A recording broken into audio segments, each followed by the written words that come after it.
লকডাউনে নিখোঁজ ভাই বিভিন্ন জায়গায় খোঁজার পর কোনো খোঁজ না পেয়ে ভেবেছিলেন করোনায় মৃত্যু হয়েছে। ছেলের আশায় মৃত্যু হয়েছে বাবা মায়ের। কিন্তু 6 বছর পর সোশ্যাল মিডিয়ায় ভাইয়ের ভিডিও দেখে কান্নায় ভেঙে পড়ল বোন সহ পরিবারের সদস্যরা। প্রশাসনের কাছে ভাইকে উদ্ধারের দাবি। মানিকচকের নূরপুর পঞ্চায়েতের ব্রাহ্মণগ্রাম এলাকার বাসিন্দা সুলতান খান। পেশায় দিনমজুর বাবা মায়ের মৃত্যু হয়েছে। পরিবারের স্ত্রী ছাড়াও রয়েছে 2 নাবালক ছেলে, এছাড়াও 3 ভাই ও 2 বোন রয়েছে তারা। বিগত 2019 সালে শেষ পরিবারের আর্থিক সমস্যা দূর করতে ভিন রাজ্য দিল্লিতে ঠিকা শ্রমিক হিসেবে কাজ করতে যায় তিনি। তবে 2020-তে করোনা সংক্রমণ ছাড়তেই লকডাউন হয়, যার ফলে বাড়ি ফিরে আসতে শুরু করে ভিন রাজ্যের শ্রমিকরা। তবে বাড়ি ফিরেননি সুলতান। লকডাউন হয়ে যাওয়ায় বাড়ি থেকেই ফোনে বিভিন্ন জায়গায় ভাইয়ের খোঁজ করেন। এমনকি লকডাউনের পর দিল্লিতে গিয়েও খোঁজ করেন সুলতানের, তবে কোনো খোঁজ পাওয়া যায়নি। পরিবারের সদস্যরা ভেবেছিলেন করোনা সংক্রমণে মৃত্যু হয়েছে তার। এর মধ্যেই কেটে গেছে প্রায় 6 বছর। এর মধ্যেই বৃহস্পতিবার সোশ্যাল মিডিয়ার মাধ্যমে ভিডিওয় সুলতানের ছবি দেখতে পেয়ে হতভম্ব হয়ে পড়েন তার দিদি মৌসম বিবি। দেখেন ট্রেনের কামরার এক কোনায় নোংরা অবস্থায় বসে রয়েছে, বড় বড় চুল ও দাড়ি রয়েছে তার। তাকে খাবার দিচ্ছেন এক যাত্রী। সেই ভিডিও ভাইরাল সোশ্যাল মাধ্যমে, যদিও ভিডিওটির সত্যতা যাচাই করেনি, যা দেখে একেবারেই কান্নায় ভেঙে পড়েন দিদি। খবর দেওয়া হয় সুলতানের স্ত্রী রেহানা বিবিকে। স্বামী নিখোঁজের পর থেকে তিনি বাবার বাড়িতে থাকতেন। শুক্রবার সুলতানের স্ত্রীকে নিয়ে মানিকচক থানার দ্বারস্থ হন দিদি। পুলিশ আধিকারিকদের সমস্ত বিষয়টি জানান, তবে লিখিত কোনো অভিযোগ নেয়নি মানিকচক থানা। এ বিষয়ে দিদি মৌসম বিবি বলেন, ভাইয়ের করোনায় মৃত্যু হয়েছে ভেবেছিলাম, কিন্তু ভিডিওটিতে ভাইকে দেখে আমার খুশি সে বেঁচে আছে।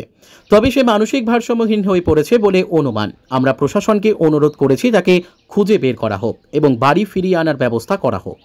Bureau report. 2019-এ গিয়েছিল বাইরে কাজে, যখন লকডাউন হয়ে যায় তারপরে আর ওর কোনো খোঁজ খবর নাই। আমরা মনে ভেবেছিলাম যে ও হয়তো নাই, দুনিয়াতে মরে গিয়েছে, কিন্তু এই যে টিকটকে আজকে 4 দিন হলো দেখতে পেয়েছি ও জীবিত আছে। যেন সবাই শেয়ার করে যেন ও পেয়ে যায়। সুলতান খান, বাবার নাম সিকান্দার খান। পরিবারে কে কে আছে? ওর 2টা ছেলে আছে, ওর বউ আছে, বাবা মা নাই বেঁচে, আমি ওর বোন আছি, আরও একটা বোন আছে, আর 2টা ভাই আছে আরো। কিভাবে চিন্তা পারলেন যে এটা আপনার ভাই হতে পারে? এই যে ছবি দেখে আমরা বুঝতে পেরেছি যে আমার ভাই আছে। আমরা সবাই মিলে দেখেছি। কি চাইছে এখন?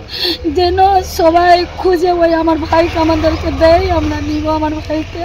কোথায় বাড়ি আপনাদের? আমার বাড়ি হলো চাঁদপুর, আমার মায়ের বাড়ি ব্রাহ্মণগ্রাম নূরপুরে। উনি মাটির কাজে গিয়েছিল, ওর ব্রেন একটু মেন্টাল আছে। আচ্ছা, কোন জেলা বাড়ি আপনার ভাই? আমার মালদা জেলা, পশ্চিমবঙ্গ। হ্যাঁ। এই যে টিকটকে সবাই মিলে ছেড়েছে, টিকটকে দেখে আমরা বুঝতে পেরেছি যে ওটা আমার ভাই আছে। হ্যাঁ, ট্রেনের মধ্যে ওই ঝালমুড়ি দিচ্ছে একজন, ওকে খাবার জন্য নিচ্ছে। আমার ভাই যেন আমাদেরকে, যারা যদি কোথাও পাবে তো আমাদেরকে ফোন করে আমরা নিয়ে চলে আসবো।